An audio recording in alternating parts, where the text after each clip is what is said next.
actually am born and raised in San Diego and attended Shadow Mountain for my whole life. I was also born and raised in San Diego. I grew up in a great home. We weren't Christians, but my dad set a great example of what it means to be a man.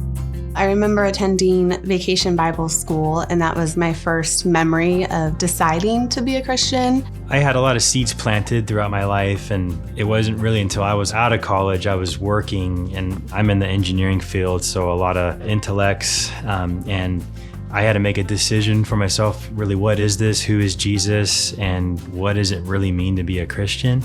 I was confronted with those questions at work just among my peers, and it was through that hunt where Jesus found me. So we met in 2018. We were very intentional in our dating. We did a mock budget while we were engaged. And I always knew, like, okay, my family, we're gonna start tithing and we're not gonna stop.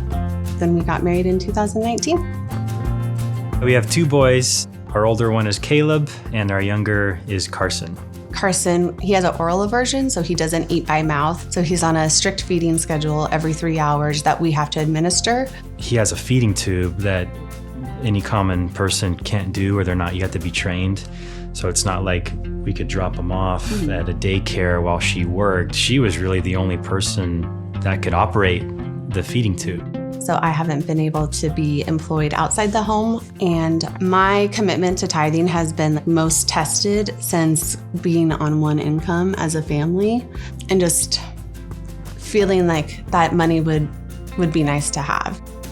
Yeah, it was scary going to one income, but no matter what life circumstances, we're still going to honor the Lord in this. And maybe the quantity dipped a little bit if our overall income dipped, but it's still going to be 10%. And we continue to see God's blessing through the hardships. And as the medical bills roll in, I look at these numbers and sometimes it brings me to tears, just like, wow, like that's provided for. And then all of a sudden we look at any surplus we have in our monthly budget and it'll be down to the dollar sometimes. And to me, that's like, that was the Lord providing in that month for a need that we had. Not all of the blessings have been financial. I think we've seen like an outpouring of love in the community's support. We have incredible neighbors. They love to cook, and so they'll bring over extra food that they have, and it's like an unexpected meal is on our doorstep. Even looking through the hardships, when I made that decision, we're tithing and we're never going back to not tithing. And I read the words of Malachi, I'm almost more concerned not tithing.